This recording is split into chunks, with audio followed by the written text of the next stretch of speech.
तो नापाक चीन की करतूत किसी से छिपी नहीं है। इस बीच वो हिंदुस्तान पर डिजिटल अटैक की तैयारियों में जुट गया है। चीन की ओर से भारतीय सीमाओं के अलावा भारत की डिजिटल दुनिया पर भी नजर रखी जा रही है। चीन की जासूसी कंपनियां भारत की कई बड़ी हस्तियों पर 24 घंटे कई तकनीक से नजर बनाए हुए हैं। ये कंपनी किस तरह का डाटा इकट्ठा कर रही है, रिपोर्ट देखिए।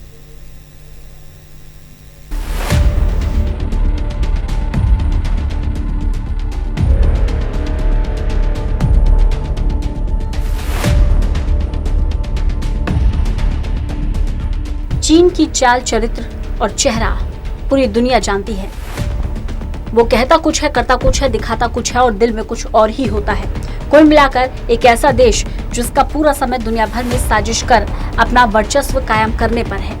भारत के खिलाफ भी चीन नए नए हथकंडे अपना रहा है, लेकिन एलएसी पर उसकी एक नहीं चल रही। अब नया खुलासा हुआ है कि चीन भारत में बड़े पैमाने पर जासूसी करवा रहा है। इसमें नेता से लेकर अधिकारी, साइंटिस्ट से लेकर सेना प्रमुख तक 10,000 से ज्यादा लोग शामिल हैं। चीनी कंपनी ये डेटा कलेक्ट कर अपनी सरकार को सौंपती है, जो भारत के लिए एक बड़ा खतरा साबित हो सकता है। खबर के मुताबिक दावा किया गया है कि चीन की झेनुआ डेटा इंफॉर्मेशन टेक्नोलॉजी करीब 10,000 भारतीयों का डेटा इकट्ठा कर रहा है। इसमें सोशल मीडिया पर हरकत से लेकर लाइक और कमेंट तक, उनकी होने वाली उपस्थिति तक शामिल है। चीनी कंपनी की नजर देश के प्रधानमंत्री से लेकर बड़े बिजनेसमैन, कई राज्यों के मुख्यमंत्री, नेता, सांसद, खिलाड़ियों पर टिकी हुई है। चाइनीज इंटेलिजेंस के लिए काम करने का दावा करने वाली ये कंपनी दूसरे देशों के लोगों पर नजर रखती है। इसमें राजनीति, सरकार, टेक्नोलॉजी, मीडिया, फिल्म जगत, ऐसे अन्य क्षेत्र से जुड़े कई लोगों पर निगरानी रखी जा रही है। अब सवाल ये है, क्या डेटा कलेक्ट कर रही है चीनी कंपनी? झेनुआ कंपनी किसी भी व्यक्ति का डिजिटल फुटप्रिंट फॉलो करती है। इसमें सोशल मीडिया प्लेटफॉर्म का डेटा इंफॉर्मेशन लाइब्रेरी को तैयार किया जाता है।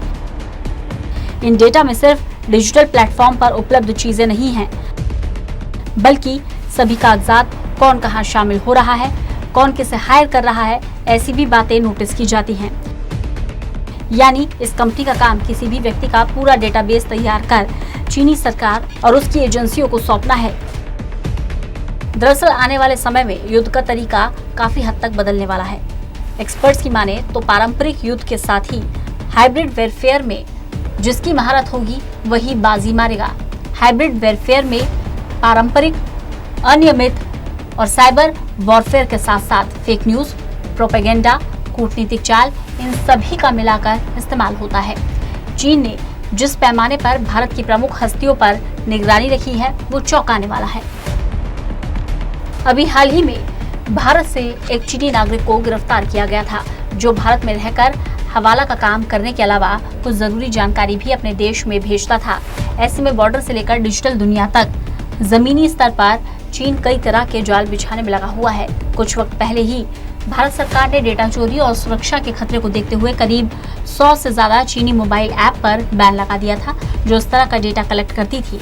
चीन ने हालांकि जासूसी के आरोपों से इनकार किया है, लेकिन दुनिया जानती है कि चीन की कथनी और करनी में कितना फर्क है। ऐसे में भारत को और ज्यादा सचेत रहने की जरूरत है। Special desk, total news.